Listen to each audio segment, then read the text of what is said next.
Hi, I'm Kristen, fellow mom and your biggest cheerleader in all things motherhood and parenting.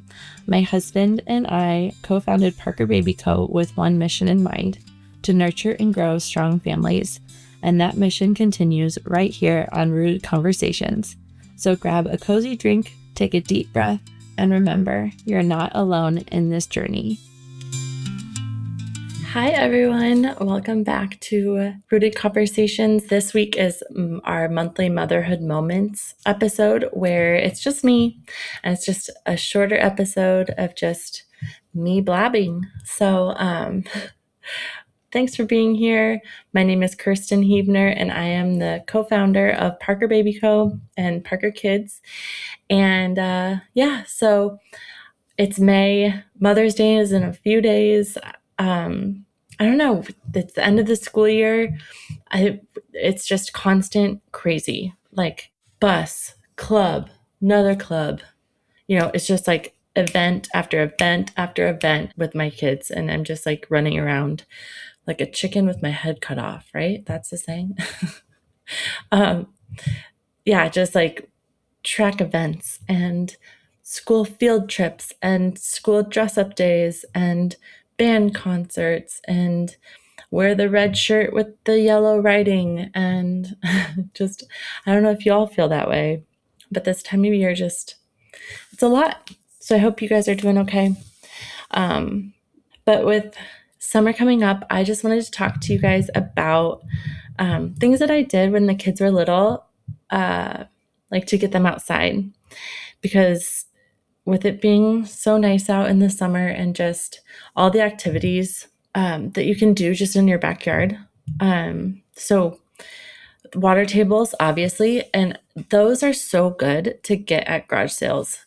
If you can go to garage sales or like Facebook Marketplace or whatever and get like the water tables and like the playhouses, those are so good to get at garage sales. The other thing that my kids like, have you ever seen the fake sinks that like recycle water through?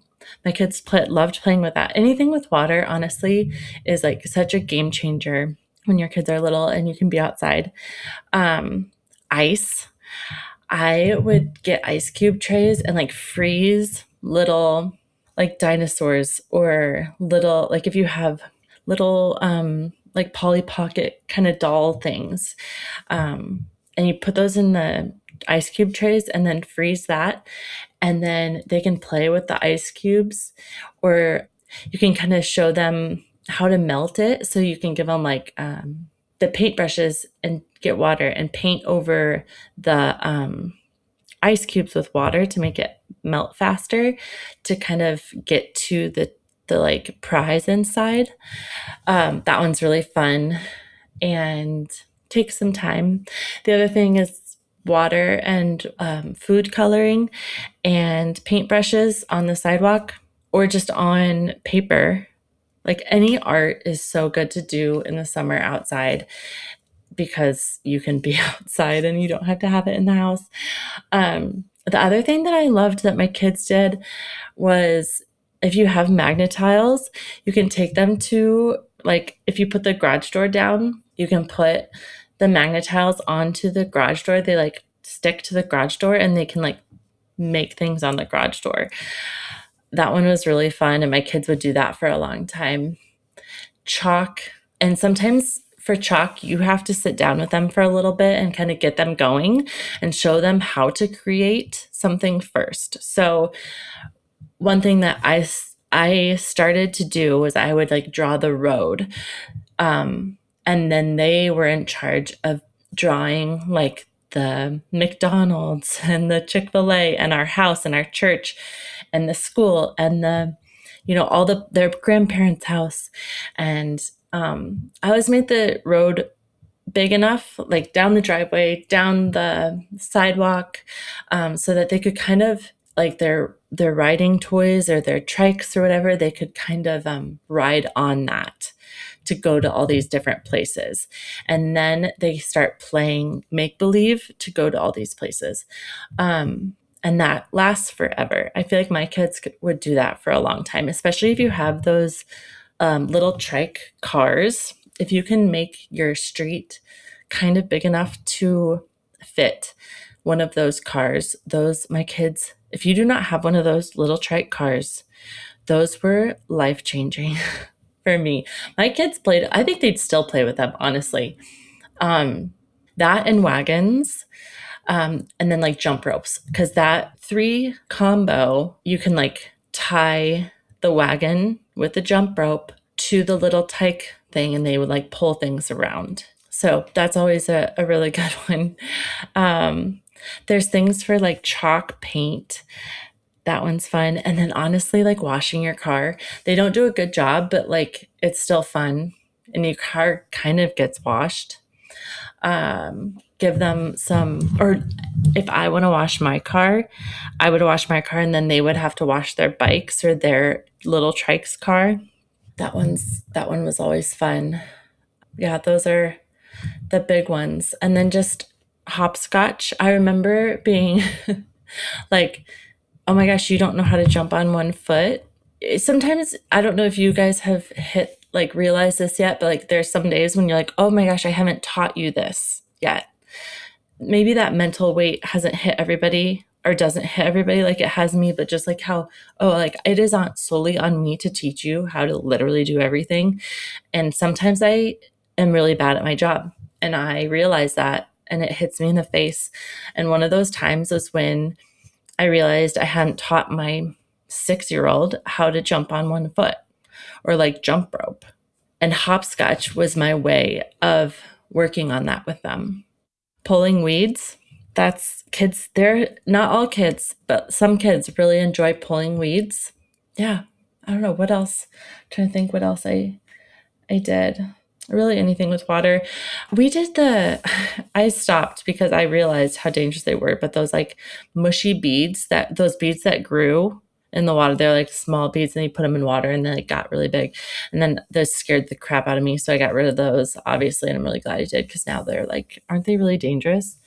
But we did a lot of the kinetic sand and I had those in the garage because I just be forewarned that scratches wood floors if it gets on your floor. So I only did that outside kinetic sand and we would like play with that. Yeah, just park hop, picnics, and then the little baby pools. And all these things are really good garage sale, Facebook Marketplace things. But baby pools, sprinklers. Do you remember the joy of running through a sprinkler? Like, there's nothing better. So, a fun sprinkler. But yeah, I think that's all I've got. Let me know if you come up with anything else. Maybe we should maybe I'll post something on our Instagram and people can post what they do with their kids and we can all share our ideas so that we don't get bored this summer. Find a local meetup with other moms if you need to meet at parks and you can grab coffees before. And if you need to go to Chick-fil-A and play inside for a little bit, I did that a lot too. I'd sit with my coffee from Chick-fil-A while my kids played in the play place. Yeah, just cultivate places where they can pretend. That always makes them play the longest, like holds their attention the longest. Things that will really spark their imagination. That's my 3 girls though. I I I don't know if it's because Gus is a boy or because he's my 4th, like my youngest, but he's not a make believer. Like he does not make believe. He just wanted to play basketball and stuff. So maybe with boys, if you have a lot of boys or only boys or whatever, if you're just like, oh, that doesn't make any sense. Like we just play basketball all day. I don't know. Hockey, street hockey. Those are probably good things to have too, like soccer goals that you can put out in the yard because those can also be like hockey goals. If you have older kids, like roller blades and skates, those have been awesome. The Strider bikes, that's how my kids learned how to ride the bike. The bikes without the pedals. Yeah, those are so fun. Yeah, so let me know. I'm going to put something on Instagram about posting what you guys do to stay busy in the summer outside. But yeah, thanks for being here. I'm so excited for the summer. I cannot wait to have the kids home and just doing all the fun things. We don't really have anything big plans. I think we have one trip and that's about it. So otherwise it's just the pool for us. So anyways, love you guys. We'll see you next time for Rooted Conversations. Thank you so much for tuning in to Rooted Conversations. I hope this episode reminded you that you're growing. You're growing a strong family and you're growing as a parent. One moment, one choice, and one hug at a time. I'll see you next time.